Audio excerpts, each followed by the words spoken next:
नमस्कार दोस्तों, मैं धार्मिक वाला, आप देख रहे हैं धार्मिक वाला ऑफिशियल यूट्यूब चैनल।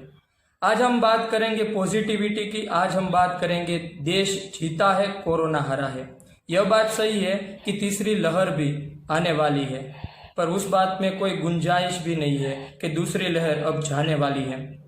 इसकी हम उत्साह तो नहीं मना सकते, पर हम ये बात की खुशी तो जरूर व्यक्त कर सकते हैं कि एक माहौल था जब लोग मर रहे थे, लोगों को वेंटिलेटर ऑक्सीजन नहीं मिल रहा था, पर अब वो माहौल खत्म हो चुका है। इसके लिए हमारे साथ बात करने के लिए हम भाजपा कार्यकर्ता और एक शिक्षक है संजय भाई सोलंकी, और साथ ही साथ हमारे साथ मोटिवेशनल स्पीकर कहे या उसे शिक्षक कहे, वो भी ऐसे दोनों कार्य में माहिर है, जैसे भगवान भाई हमारे साथ जुड़े हैं। आप दोनों का स्वागत है मेरी यूट्यूब चैनल में। मैं आप दोनों से बात करूंगा। उससे पहले बता दूं कि जो गुजरात में 15,000 से नजीक केस पहुंचे थे, वो 2,000 से कम होने लगे हैं। देश में भी आज 1,92,000 केस पहुंचे हैं, जो पिछले 47 दिनों में सबसे कम है। जहां अहमदाबाद में बेड नहीं मिल रहा था, वहां आज अहमदाबाद में 90% बेड खाली है। अभी वक्त अच्छा आ रहा है, धीरे धीरे व्यापार धंधे है, धीरे धीरे स्कूलें हैं, वो भी खुलेगी आगे। पर आप क्या कह रहे हैं कि अभी देखते हम तो लोगों के बीच अभी भी कोरोना की बातें होती है, और तीसरी लहर का खतरा से वजह से लोग मानसिक रूप से पीड़ित नजर आते हैं। तो आप ऐसी क्या बात करेंगे कि लोगों में उत्साह बढ़े? क्या कहना चाहेंगे आप? सबसे पहले मैं ये बात बताना चाहूंगा सबसे कि ये जो न्यूज है, सबसे अच्छी न्यूज है कि कोरोना के जो केस है वो कम होते जा रहे हैं। लेकिन इस बात से हमें बहुत खुश होने की भी जरूरत नहीं। अभी भी हमें यही समझना है कि कोरोना जो है उससे कैसे निपटा जाए, मतलब कि कैसे बचा जाए। इसके लिए मास्क और सोशल डिस्टेंस दोनों ही बहुत ही जरूरी है। लोग बात करें, न्यूज में करें कि तीसरी लहर आने वाली है, तो यहाँ पे सबसे बड़ा मेरा सवाल तो यही है कि तीसरी लहर आती कहाँ से? मतलब ये दूसरी लहर है, मतलब वो कहाँ से? तीसरी लहर कहाँ से? वो समुद्र में से उठती है? नहीं, वो कहीं से भी नहीं उठती, उसे हम ही लाते हैं। अगर हम ही लाते हैं तो हम भी रोक भी सकते हैं उसे। कैसे रोक सकते हैं?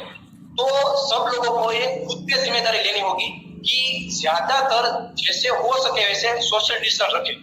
जहां पे भीड़ भाड़ वाली जगह हो वहां पे जाना टाले, या फिर वहां पे जाना कम कर। मास्क का अवश्य, अथवा आप ऐसे कह सकते हैं कि मास्क का नियमित से हम यूज करें, जिससे हो सके उतने केस कम हो। और खास बात यही हमें समझनी होगी कि कोरोना कोई बड़ी बीमारी नहीं है, कोई महामारी ऐसी बीमारी नहीं है। हम उससे बच सकते हैं, निपट सकते हैं। कोई एक आदमी अगर घर बैठे अपना सही तरीके से अगर इलाज करे तो वो भी अपनी जान बचा सकता है। लेकिन इसके लिए क्या करना होगा? पहले हमें मानसिक तौर पर मजबूत बनना होगा। वो कैसे बन सकते हैं? कि ज्यादातर पॉजिटिव न्यूज देखें, अपने शरीर के बारे में, अपने खाने के बारे में, अपनी सेहत के बारे में अच्छे से देखें। सबसे बड़ी अहम बात यही है कि हमारी सेहत की जिम्मेदारी हमारी है, ना कि डॉक्टरों की है। तो ये बात समझे कि मेरी सेहत की जिम्मेदारी मेरी है, तो मेरी सेहत के लिए, मेरी इम्यूनिटी बढ़ाने के लिए मेरे लिए क्या आवश्यक है, मुझे वो करना चाहिए। फिर चाहे जो कुछ भी हो, मुझे इस तरफ आगे बढ़ना चाहिए। मुझे ये बात करनी चाहिए, सोशल डिस्टेंस भी रखना है। तो शायद मुझे ऐसा लगता है कि जो लोग बात करें कि तीसरी लहर आने वाली है, वो समुद्र में से तो आती नहीं है। अगर हर कोई ये बात को समझे कि सोशल डिस्टेंस रखा जाए, मास्क का सही तरीके से उसे पहना जाए और सावचेती बरती जाए, तो तीसरी लहर मैं मानता हूं आनी ही नहीं चाहिए। आप संजय भाई बताइए कि अभी जो परिस्थिति है उसमें हमें ऐसा लग रहा है कि भारत जीता है, कोरोना हारा है। तीसरी लहर आएगी, आने वाली है, पर उसकी गुंजाइश अभी नहीं करेंगे, उसकी बात अभी नहीं करेंगे। पर आप क्या कहेंगे इसके बारे में? पहले 2019 में जब कोरोना का वायरस पहली बार विश्व में देखा दिया और भारत में जनवरी के एंड में केरल में पहला केस आया, और अपने लोकप्रिय प्रधानमंत्री नरेंद्र भाई ने अगमचेती के पगले में लॉकडाउन और डॉक्टरों के साथ लगकर जो कदम उठाए हैं, इसके लिए पहली बारी में भारत ने 90% कोरोना पर विजेता हुआ। दूसरी लहर की बात कीजिए तो दूसरी लहर का पिकअप इतना जोरदार आया तो भी गुजरात सरकार ने भी डॉक्टरों की टीम के साथ जो कदम उठाए वो कदम और पगले के लिए आज 24 घंटे में 2000 के नीचे वो ग्राफ आ गया है। अगर तीसरी लहर आती है तो क्या क्या तैयारी है भाजपा की, क्योंकि सत्ताधारी पक्ष है, ऊपर भी केंद्र में भी सरकार भाजपा की है और गुजरात में भी सरकार भाजपा की है, तो क्या तैयारियां रहेंगी आपकी? तो आज भी तीसरी लहर वो बालकों के लिए आ रही है, खतरनाक है, वो सभी बात वो लोग को आपकी अगम शक्ति के बारे में ऐसा तो कोई भय के बारे में बोल रहे हैं, पर सरकार ने गुजरात में पूरी तैयारी कर रखी है। गुजरात में अहमदाबाद में 1000 बेड की तैयारी हो चुकी है और नाने नाने सेंटरों पर, शहरों पर, डिस्ट्रिक्ट सेंटरों पर पूरा मेडिकल स्टाफ, पूरी नर्स भर्तियों, पूरा दवा का जत्था वो एकत्रित कर रहा है और तीसरी लहर जो आएगी तो उनसे कोई घबराने की जरूरत मेरे वजह से नहीं होगी। आपने बताया, पर मैं अभी भगवान भाई से बात करना चाहूंगा कि भगवान भाई ये जो तीसरी लहर की बात तो थोड़ी देर हम एक तरफ रख देते हैं, पर जो अभी दूसरी लहर खत्म हो रही है उसके बीच लोग जूझ रहे थे, उसी के बीच कई अस्पतालों में ऐसे वीडियो सामने आए थे कि वहां पे कोई संगीत शास्त्री हो, किसी को अच्छा डांस आता हो तो वो पीपी किट पहन के वहां दर्दियों के मनोरंजन के लिए जा रहे थे, उसके बारे में आप क्या कहेंगे? मुझे ये बात बहुत ही अच्छी लगी कि जो कोविड सेंटर थे या फिर हॉस्पिटल थे उसके अंदर जो मरीज इलाज हो रहे थे, मरीज वहां पे भी कुछ जो डॉक्टर थे या फिर आप कह रहे थे कुछ संगीतकार थे, कुछ नृत्यकार थे, तो वो सभी लोग क्या कर रहे थे, जो मरीज थे उसका एंटरटेनमेंट करा रहे थे। क्यों एंटरटेनमेंट करा रहे थे? क्योंकि वो जानते थे कि मरीज का इलाज तो चल रहा है लेकिन मरीज का सही इलाज कब होगा, जब वो मानसिक तौर पर वो इस विचार को छोड़ देगा कि मैं बीमार हूं। तो इस वजह से वो लोग वहां पे एंटरटेनमेंट कराते। मेरा ये मानना है कि अगर हर हॉस्पिटल, हर कोविड सेंटर में अगर वहां पे कोई टेलीविजन रखा जाए, अगर उसमें कोई कथा होगी या फिर कोई संगीत होगा या फिर कोई गीत होगा, तो उससे सुनने से क्या होता है, हमारा जो माइंड का डायरेक्शन होता है वो उस तरफ चला जाता है। कोई मूवी आ रहा है, वो मूवी में फाइट चल रही है तो हम क्या करेंगे, एंटरटेनमेंट करेंगे, हम खुश होंगे कॉमेडी से। इससे क्या फर्क पड़ता है कि कई ऐसे मनोचिकित्सक ने भी बताया कि अगर आप खुश होते हैं ना, वही सबसे बड़ी दवा है, क्योंकि खुश होने से हमारे अंदर एंटीबॉडी बनना तैयार होती है। तो मरीज क्या होता है कि साइड में भी मरीज, आगे भी मरीज, पीछे भी मरीज, सब जगह मरीज ही मरीज होते, कोई अच्छी बात नहीं करता। तो उस जगह पर अगर वाकई में एंटरटेनमेंट किया जाए, मरीजों को अगर वाकई कुछ अलग तरीके से कुछ चीजें दी जाए तो उससे बहुत ही फर्क पड़ता है। जैसे दवा, जैसे अपने कहते हैं जो दवाएं काम करते हैं, उसी तरह से ये चीज भी बहुत ही काम करती है। आपने सही बात बताई, पर भगवान भाई अभी तो हम दूसरी लहर से पार आ रहे हैं, पर तीसरी लहर में भी लोग मानसिक तौर पे इसके शिकार ना हो, इसके लिए आप कोई बात बता सकते हैं कि ऐसा ऐसा करना चाहिए? मैं बता सकता हूँ। तीसरी लहर के लिए हमें सबसे बड़ी अहम बात जो है वो हमारा शरीर है। हमें दूसरी और पहली लहर से बहुत कुछ सीखना चाहिए कि हमारे लिए सबसे महत्वपूर्ण, सबसे अहम हमारे लिए क्या है, वो है हमारा शरीर। आप सब जानते हैं कि दूसरी लहर में सब जब जान से जूझ रहे थे, सबको पता था कि पैसा काम नहीं आने वाला, गाड़ी या बंगला काम नहीं आने वाला, जो कुछ काम आने वाला है वो है हमारा शरीर। तो सबसे अहम बात हमें यही समझनी है कि सुबह उठकर मेडिटेशन या थोड़ा हल्का सा आप वॉक करें, हेल्दी खाना खाएं, इम्यूनिटी बढ़ाने वाला जो काढ़ा है वो पिए। तो हमें इंडिया के सारे लोगों को ये बात समझनी चाहिए कि हमारे पास ऐसी कई सारी चीजें हैं। आपको पता है कि आयुर्वेद भी बहुत कुछ है हमारे पास। तो आयुर्वेद में से कुछ बात ऐसी है कि आप सुबह सुबह नींबू का पानी पी सकते हैं, आप हल्दी वाला दूध भी पी सकते हैं।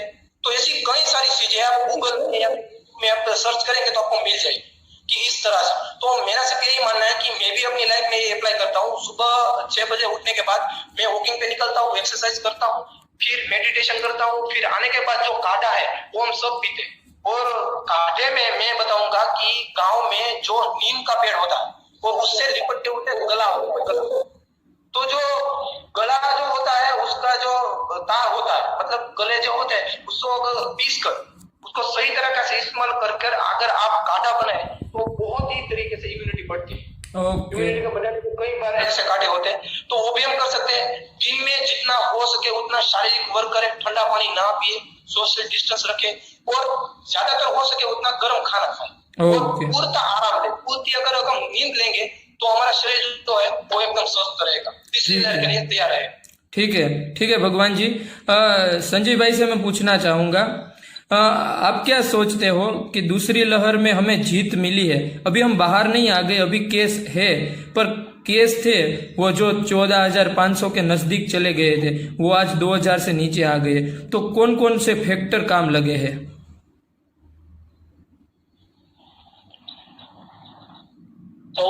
14,000 से 2,000 के नीचे गिरावट हुई है।